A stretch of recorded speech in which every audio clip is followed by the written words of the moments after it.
want to continue to use this opportunity as we wrap up in the last 20 minutes or so of today's broadcast. We want to use this as a way to continue to put out some takeaways for our people, for that young person that you work for, that you represent, that you live next to, that normally would not be exposed. What is the takeaway for them? If they just tuned in because they heard you say, yo, tune in, I'm gonna be on the radio, what is the takeaway? What would you want them to learn? Not about all the issues, but let's try to come up with something that that we can kind of grasp on, because at this point, we gotta ask ourselves, are we serious about creating a movement for youth empowerment in this city, a movement for justice, whether that's in the church community or whatever that is? But are you serious? Or otherwise, are we just going to keep talking, keep complaining, or just keep blaming, or even taking negative energy? We got so much brilliance in here right now that we should really be able to take the city by storm. And I'm not saying, I know we got pain, and I know we got frustration, but at the end of the day, we got brilliance, we got intelligence, we got faith, we got respect for one another, and I don't mind battling it out. But as long as we walk out this door and say, you know what, today is the day we're going to change this city for the better. That's right, that's right, that's right. Abdul Salam, Key Development. Faraji, Pastor West. I want to also take this time to thank Senator Larry Young and Coach for opening up this avenue, this venue for these young, bright crayons in the box, the brightest crayons in the box, to be able to speak and offer their ideology, their agendas, and their plans for what's going on in Baltimore City. And right now, we on Faith 106.1, and that's the topic. And it's very spirited topic at this time, very energetic, as we are one of the most spiritual people in this earth. Right, look, here's the solution, y'all. I can step up and say, first of all, we as leaders, I am as a leader in the faith community, I'm willing to listen. And there are many churches in our city, that you can choose from with your gift of discernment, to choose from. Get into that local church, get with the pastor, get with that church, and get on a movement to better our city, our community, and ourselves. That's a solution that we can run with. They work with each other. No person is perfect. However, we can utilize our gift of discernment to change things. So my name is Alana Dixon, and I had a few solutions for you. So the Black church is a business. And a lot of Black people's money, when they go to the church, they put it into the church. So that goes to offering, tithing, and all of that. I would say for that money that is being used or being put toward offering, if it could be used for scholarships for kids to go to college, or having the pastors or the spiritual leaders go out into the communities and help the people that are putting money into the church, help them get jobs, give them housing that they can afford, or even if the church is paying for it. I mean, you know what I mean? Help them help themselves as they help you. Because you have a lot of pastors that have airplanes and fancy cars, but they have homeless members, and they have students that are in college or that can't really afford to go to college, but their mother or their father or their grandmother is putting that money that could be used for them to go to college into the church. And so to have that money come back into the communities and have the churches invest in the communities, if we want to have, if we really want to build up, build up Black America to be really successful, most of that money goes to the church.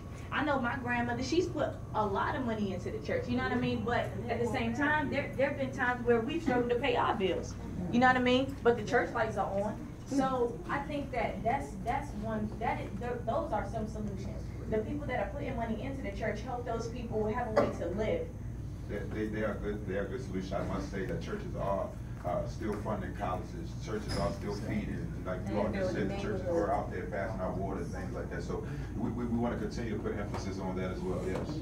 Yeah, my name is Lydia Rodriguez, and I wanted to touch base on being part of organizations. If you want to change your situation and you want to better the situation of others around you, I challenge everyone in this room and also all those listening to find an organization that meets your ideals, that could help you grow as a young leader, that could empower you with the tools that you need to better your community. And find that organization. If you can't find that organization, equip yourself.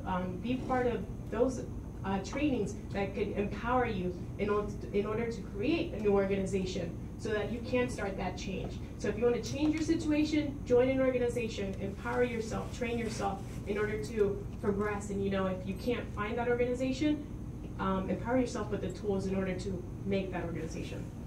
Right. Peace. This brother Randy. I'd like to say anything outside of its natural environment is an alien. And to stay out of that natural environment, it would have to be subjected to adaptive radiation. Now, what I'm saying by that is, for one, we wasn't born with a book or any ideology. We was born with nature. We had a nature. We were encoded with this information already. We don't need anybody to give it to us. So by the fact that you have to give it to us, what are you selling to us? Are you taking away our self-esteem? Are you taking away our confidence in ourselves to have an idea and then try to conceptualize that and make it a real thing? Or are you trying to make something from us? Like, what are we really getting out of this? What are we benefiting from? And if you choose to go down that religious route or whatever, what type of solutions do they have in place for you? What type of benefits are you getting from this organization? And who's benefiting from it? We need to really sit back and think about those things. And we really need to sit back and think about, do we need these things to make us feel like a better person? Because that is not true. This has only been around for 1,500 years, and we've been existing for millions. So let's not even go there. The factual information is real. It's not about belief anymore. It's not about faith anymore. It's about what you know and what you can apply. That's all that I am about. I agree with that. Keep in mind that we're looking for solutions in this last segment, solutions. I agree with that, and I think we need to acknowledge that this didn't just start with Freddie Gray. That churches have been around forever.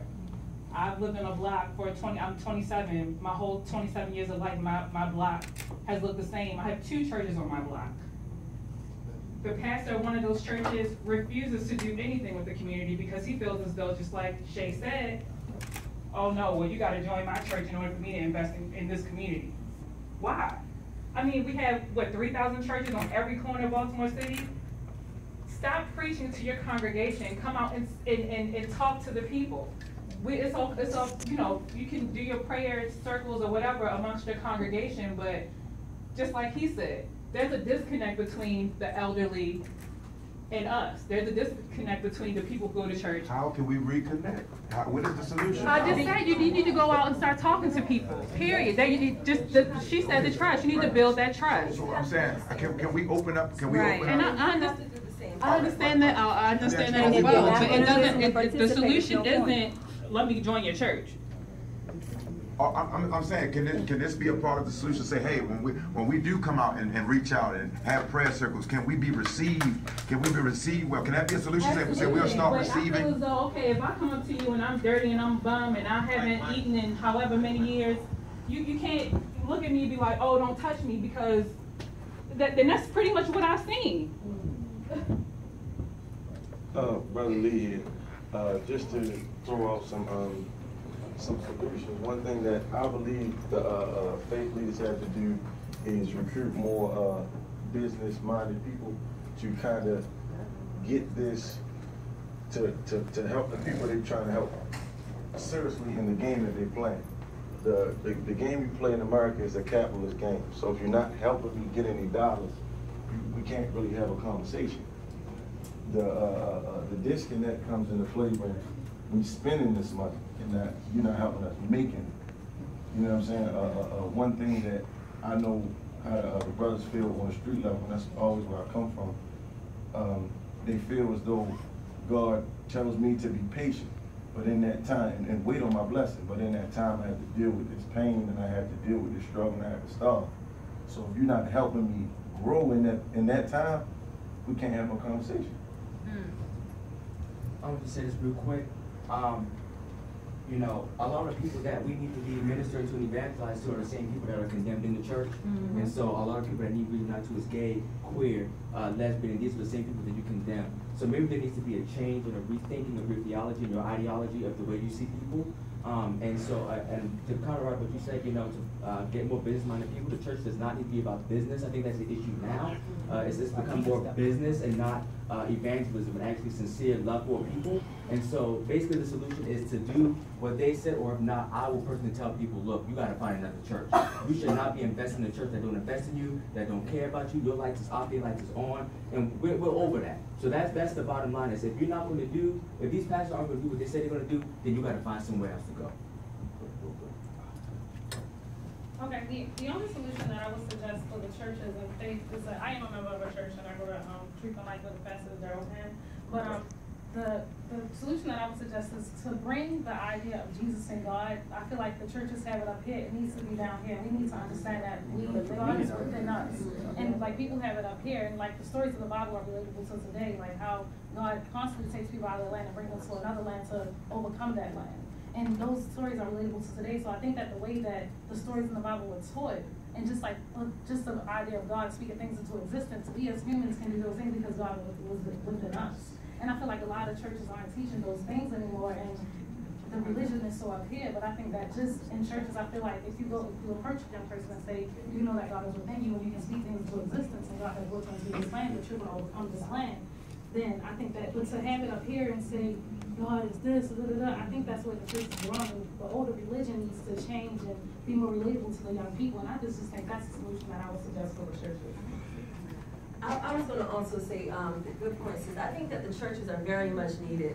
Everything is needed. Everything is needed. There's not one thing that's not needed. Protest is needed. Rioting is needed. Policy is needed. Tweeting is needed. Churches is needed. Everything is needed. I think that where it starts at is that you got to figure out what are you good at and add to that, and not be divisive to something that you don't agree upon. Take your brother or your sister. If there's a church on your corner and that church has been there, have you gone to the church and asked them, held them accountable? You know, we have to start holding them accountable. If you have an urban gardening, go to the church on your corner and ask them, look, I have an urban gardening. I want to bring some classes to this. Can I use your church on the day that you don't have service to do this? And if they don't do it, then you put them on blast. You know what I'm saying? We have to start putting our people on blast as well if they're not helping out our community. So what you there for? You know what I'm saying? We have to hold them accountable. But let's not be divisive when we do it. I like that. That's it. I like that. Brandon Greer, once again. Back to the faith. I'm more spiritual than religious, but I do read Bibles and I do read the Quran sometimes. But I do believe that we live in the land the same time as Sodom and Gomorrah. I do believe we live in that same exact time today, though. A lot of stuff that's taking place here in America. My two solutions, I do believe that they can kind of help elevate the black state of America is let our older generation, as the young sisters say, let the older generation fall back and let the younger generation kind of step up and take that leadership role. Our older generation, no offense to the older generation, but y'all have been very passive in history, though. Y'all coming up from the South, a lot of the older generation, like I say, they see the white man, they bow their head and keep walking, though. That's not what this generation is looking for, though. We're trying to stand up and be men. Second thing I think that we need a solution is we need to stop separating ourselves and come together as one, though. When we fight, you can either slap or you could make a fist. What hurts more, a slap or a fist? A slap is when you separate all 5 digits. When they separate it, it still hurt though. But if you want to make it be more powerful, have that more impact, you ball all them 5 digits together and you make a fist though. And that's what we need to do as black people, come together as one and be that fist instead of being that slap though. Okay, that we under what, 3 minutes at the topic. Quick solution to piggyback off what the sister said. The churches have spaces. They have growing spaces, green spaces, or even asphalt spaces that can be turned into green spaces for the community.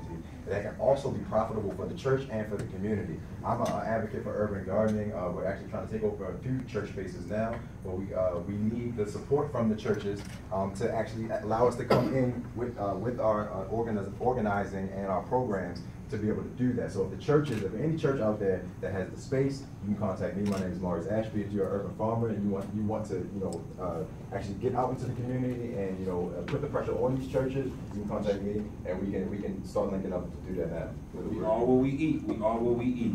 Thank you so very much, family. The hour is approaching.